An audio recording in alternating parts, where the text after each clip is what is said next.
Hello friends, मैं रवि शर्मा आप सबका स्वागत करता हूं अपने YouTube channel geography with RV पर।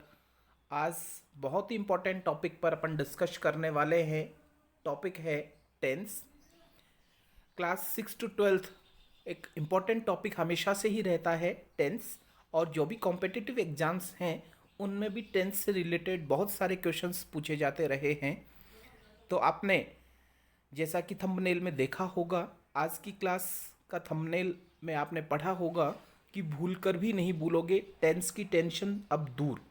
निश्चित तौर पर एक ही वीडियो में जो आज का अपना पार्ट रहेगा, इसमें टेंस की सारे क्वेश्चंस जो भी आपकी प्रॉब्लम्स थी सभी दूर हो जाएंगी। कैसे अपने को याद रखना है वो भी अपन डिस्कस करेंगे। एक पैटर्न की सहायता से अपन सारी चीज़ें याद रख सकते हैं।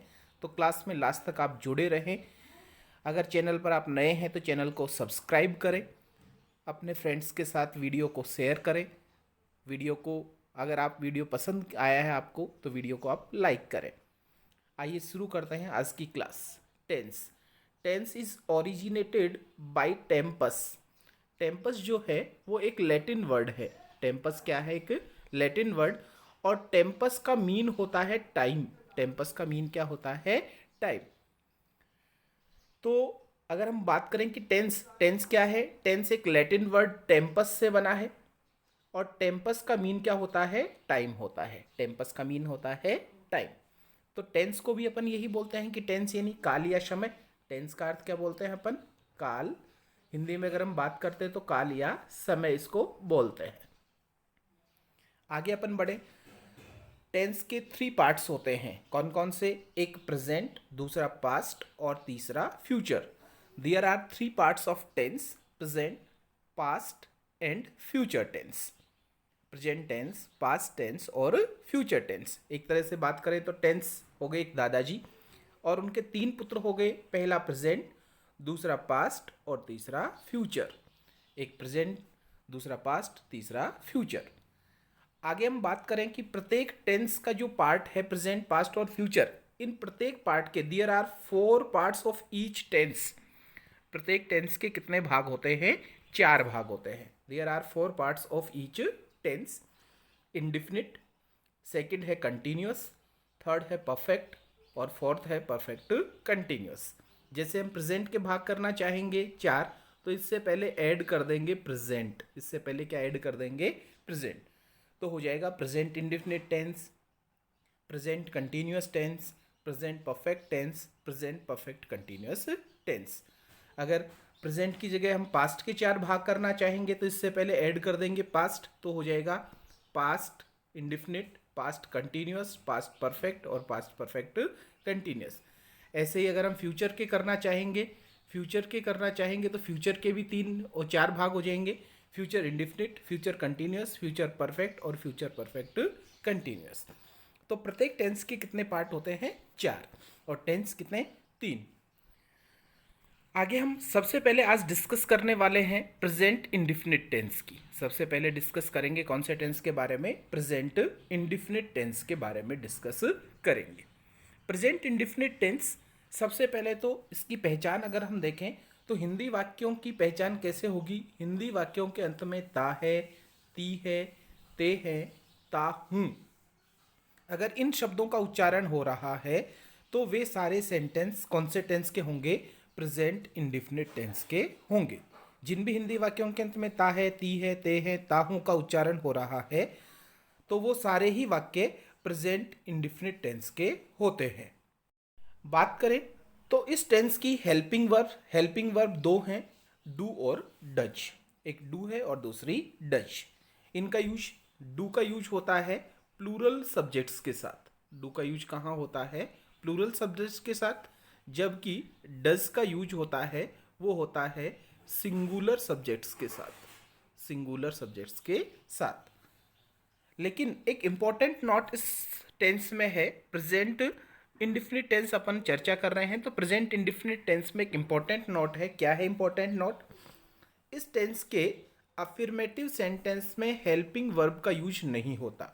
जबकि सब्जेक्ट प्लूरल होने पर तो मेन वर्ब की फर्स्ट फॉर्म का यूज करते हैं और सब्जेक्ट सिंगुलर होने पर वर्ब की फर्स्ट फॉर्म में एस या ई एस जोड़ते हैं। जैसे दोबारा इसको समझेंगे अपन।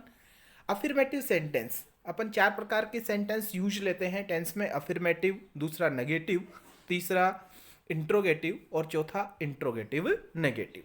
तो जो सबसे पहला सेंटेंस है अफर्मेटिव सेंटेंस, उनमें हेल्पिंग वर्ब का यूज नहीं होता है। हेल्पिंग वर्ब का यूज नहीं होगा तो सेंटेंस की स्ट्रक्चर कैसे हो जाएगी? सेंटेंस की स्ट्रक्चर देखने के लिए अपने को सब्जेक्ट पे फोकस करना रहेगा। सब्जेक्ट देखेंगे, अगर सब्जेक्ट प्लूरल है तो मेन वर्ब की फर्स्ट फॉर्म का यूज करेंगे। सेंटेंस जो अपना दिया हुआ रहेगा अपने को, अगर सेंटेंस प्लूरल, उसका सब्जेक्ट क्या है, प्लूरल है, तो मेन वर्ब की फर्स्ट फॉर्म का यूज करेंगे। और अगर सब्जेक्ट सिंगुलर है तो वहां पर वर्ब की फर्स्ट फॉर्म में, मेन वर्ब की फर्स्ट फॉर्म में क्या जोड़ देंगे, एस या ई एस। तो सेंटेंस स्ट्रक्चर की अगर हम चर्चा करेंगे, सेंटेंस स्ट्रक्चर क्या हो जाएगा अफर्मेटिव सेंटेंस के लिए? तो सेंटेंस स्ट्रक्चर हो जाएगा सब्जेक्ट, अगर प्लूरल है तो वर्ब की फर्स्ट फॉर्म, सिंगुलर है तो वर्ब की फर्स्ट फॉर्म के साथ एस या ई एस, उसके बाद ऑब्जेक्ट और उसके बाद अदर। ये हो जाएगा अपना सब्जेक्ट, सेंटेंस स्ट्रक्चर। क्या हो जाएगा? Sentence structure. सबसे पहले सब्जेक्ट, सब्जेक्ट अगर प्लूरल तो वर्ब की फर्स्ट फॉर्म, सब्जेक्ट अगर सिंगुलर है तो वर्ब की फर्स्ट फॉर्म के साथ एस या ई एस प्लस ऑब्जेक्ट और उसके बाद में अदर। अगर हम ऐसे ही चर्चा करें कि अगर नेगेटिव सेंटेंस, ये तो अफर्मेटिव सेंटेंस के लिए फॉर्मूला था, पैटर्न था।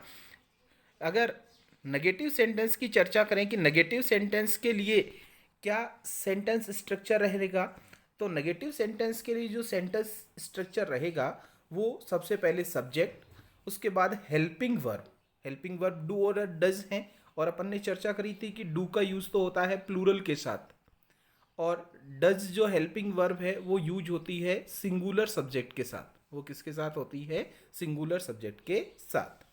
तो सब्जेक्ट, उसके बाद हेल्पिंग वर्ब डू या डज, उसके बाद नॉट, उसके बाद वर्ब की फर्स्ट फॉर्म, ऑब्जेक्ट और अदर।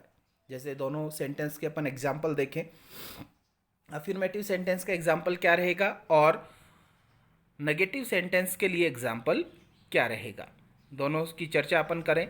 तो सबसे पहले अपन देखते हैं कि अफर्मेटिव सेंटेंस, उसके लिए कैसे उसको अपन ट्रांसलेट करेंगे इंग्लिश में। सेंटेंस है विवेक पत्र लिखता है, विवेक पत्र लिखता है। यहाँ पर सब्जेक्ट कौन हो गया? विवेक, लिखना मेन वर्ब हो गई और ऑब्जेक्ट हो गया पत्र। तो सबसे पहले सब्जेक्ट विवेक। अब विवेक सिंगुलर है, अफर्मेटिव सेंटेंस है, तो अफर्मेटिव सेंटेंस में हेल्पिंग वर्ब का यूज नहीं होता है। हेल्पिंग वर्ब का यूज नहीं होता है तो क्या होगा? अगर अपन ने पढ़ा था कि अगर सब्जेक्ट सिंगुलर है, सब्जेक्ट क्या है? सिंगुलर है, तो वहां पर अपन हेल्पिंग वर्ब का यूज नहीं करते। वहां पर क्या करते हैं? मेन वर्ब की फर्स्ट फॉर्म के साथ एस या ई एस जोड़ते हैं। तो विवेक सिंगुलर है, इसलिए राइट के साथ क्या जोड़ दिया? एस जोड़ दिया। राइट के साथ अपन ने जोड़ दिया एस, और उसके बाद में अपना हो गया ऑब्जेक्ट, हो गया लेटर। ऑब्जेक्ट क्या हो गया? लेटर। तो सेंटेंस बन गया विवेक राइट्स लेटर, विवेक पत्र लिखता है। सेकंड सेंटेंस नेगेटिव सेंटेंस है, रोहित हिंदी नहीं पढ़ाता है। अब सब्जेक्ट हो गया रोहित, रोहित सिंगुलर है इसलिए हेल्पिंग वर्ब आ गई डज, उसके बाद में थर्ड नंबर पे आ गया नॉट, उसके बाद में मेन वर्ब पढ़ाना टीच, वर्ब की फर्स्ट फॉर्म, और लास्ट ऑब्जेक्ट हिंदी। तो हो गया Rohit does not teach Hindi, Rohit Hindi नहीं पढ़ाता है।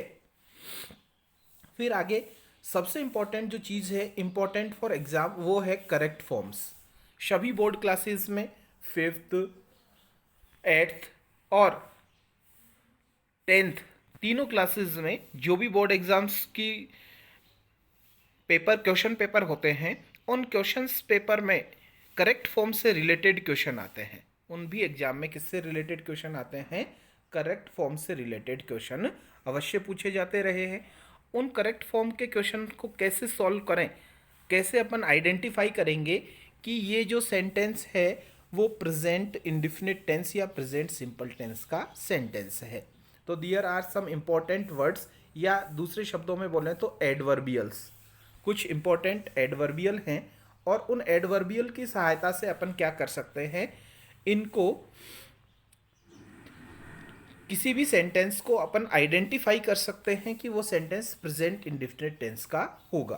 कौन कौन सी ऐसी एडवर्बियल्स हैं देखो, regularly, always, never, generally, every, occasionally, rarely, seldom, often, normally, usually, frequently और डेली।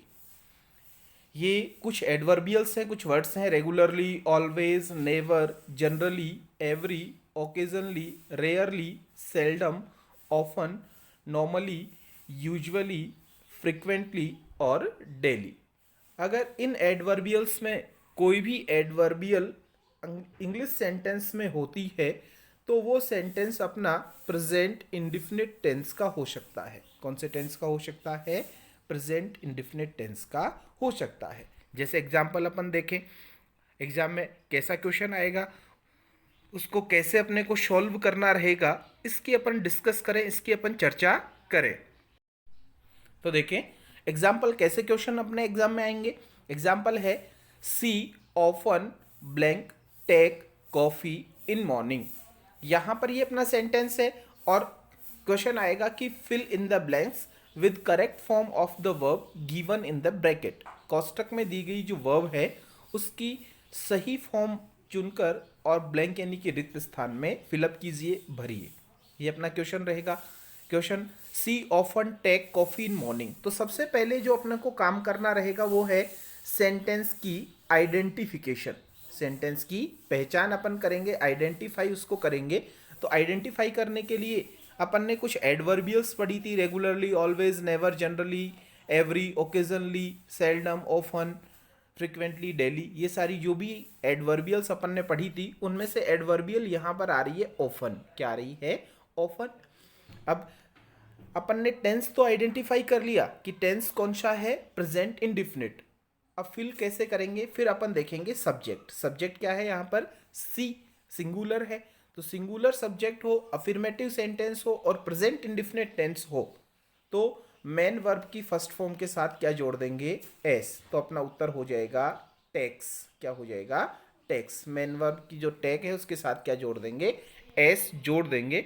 तो अपना जो सेंटेंस है वो बन जाएगा she often takes coffee in morning. She often takes coffee in morning, ये अपना सेंटेंस बन जाएगा। तो she often take coffee in morning, तो इसका जो उत्तर हो जाएगा अपना वो क्या हो जाएगा? टेक्स। क्या हो जाएगा? टेक्स हो जाएगा। दूसरा question, they never accept any invitation. They never accept any invitation. यहाँ पर भी सबसे पहले टेंस को आइडेंटिफाई अपन करेंगे। तो टेंस आइडेंटिफाई हो जाएगा नेवर से। किससे हो जाएगा? नेवर से। नेवर प्रेजेंट इंडिफिनिट टेंस को आइडेंटिफाई करता है। सब्जेक्ट पर ध्यान दें तो सब्जेक्ट क्या है? दे।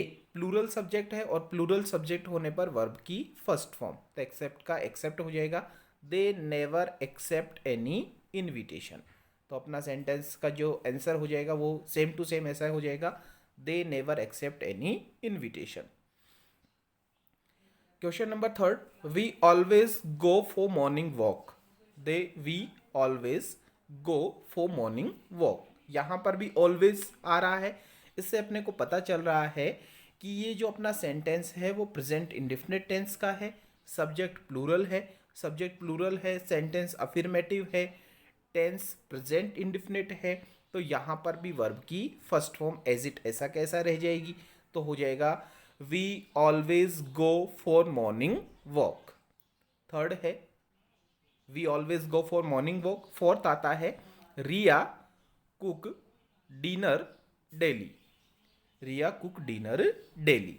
यहाँ पर भी अपन इस सेंटेंस में से टेंस आइडेंटिफाई करें तो डेली से अपना टेंस आइडेंटिफाई हो रहा है कि ये प्रेजेंट इंडिफिनिट टेंस का सेंटेंस है। अब प्रेजेंट इंडिफिनिट टेंस का सेंटेंस है, सब्जेक्ट पर फोकस करते हैं तो सब्जेक्ट क्या है? रिया। रिया कौन सा सब्जेक्ट है? सिंगुलर। रिया आता है सिंगुलर की कैटेगरी में। तो रिया सिंगुलर सब्जेक्ट है तो मेन वर्ब के साथ क्या आ जाएगा? एस या ई एस जोड़ देंगे। तो यहाँ पर एस जुड़ जाएगा कुक के साथ। रिया कुक्स डिनर डेली। सेंटेंस हो जाएगा रिया कुक्स डिनर डेली। ये कुछ एग्जाम्पल्स थे। होप करता हूँ कि ये एग्जाम्पल्स आपको समझ आए होंगे। अब सबसे इम्पोर्टेंट थिंग जो इस टेंस की है, एक जो भी एडवर्बियल अपन ने सीखी वो एडवर्बियल अपन एक फॉर्मूले की सहायता से, एक सूत्र की सहायता से उनको अपन इस प्रकार से याद कर सकते हैं कि अपन उनको कभी भी नहीं भूलें। और उसके लिए बहुत ही एक अच्छा और याद करने की दृष्टि से बहुत ही सरल इजी भाषा में एक सूत्र अपन ने डिज़ाइन किया है, बनाया है। सूत्र रहेगा मोबाइल की रेंज और सोनू की एफडी। जो जो इंग्लिश लेटर्स हैं, इंग्लिश के लेटर हैं, उन पे अपने को फोकस करना है। रेंज और सोनू की एफडी, यहाँ आ रहा है आर, यहाँ क्या आ रहा है आर। आर से बन जाएगा रेगुलरली, फिर आ रहा है ए से बन जाएगा ऑलवेज, ए से क्या बन जाएगा ऑलवेज। फिर एन आ रहा है, एन से क्या बन जाएगा नॉर्मली। जी बन जाएगा जनरली, ई से बन जाएगा एवरी, ओ से ओकेजनली, आर से रेयरली, फिर एस से सेल्डम, ओ से ऑफन, एन से नेवर, यू से यूजुअली, फिर एफ से फ्रिक्वेंटली और डी से डेली। ये सारी एडवर्बियल्स थी अपनी। वो सारी एडवर्बियल्स एक ही फॉर्मूले, एक ही पैटर्न से अपन इसको बहुत ही आसानी से याद रख सकते हैं। अब आपके लिए होमवर्क जो है वो है कि सी जनरली स्पीक उर्दू। पहला जो होमवर्क के लिए अपन ने क्वेश्चन दिया है वो क्या है, सी जनरली स्पीक उर्दू। दो क्वेश्चन आपके होमवर्क के लिए हैं और दोनों ही क्वेश्चन बहुत ही इजी हैं और जो भी अपन ने अब तक सीखा है उन्हीं में से है कि सी जनरली स्पीक उर्दू। आपको कमेंट सेक्शन में जाकर इन दोनों क्वेश्चंस के जो आंसर हैं वो कमेंट सेक्शन में जाकर आप उत्तर देंगे। सी जनरली स्पीक उर्दू, इसमें क्या भरा जाएगा, फिल किया जाएगा ब्लैंक में। और सेकंड है I donate to poors every month. दोनों क्वेश्चंस निश्चित तौर पर आप सही करेंगे, ऐसे मुझे उम्मीद है। कमेंट सेक्शन में जाके दोनों क्वेश्चंस का आप उत्तर दें। और अगर आपको वीडियो पसंद आया हो तो वीडियो को अपने फ्रेंड्स के साथ शेयर करें, वीडियो को लाइक करें और ऐसे ही और इम्पोर्टेंट वीडियोस देखने के लिए अपना चैनल ज्योग्राफी विद आरवी इसको आप सब्सक्राइब करें। नेक्स्ट क्लास अगले पार्ट में अपन देखेंगे कि प्रेजेंट इंडेफिनिट टेंस और कहाँ कहाँ फिल किया जाता है। इसकी चर्चा इसी के सेकंड पार्ट में अपन करेंगे। थैंक यू, धन्यवाद।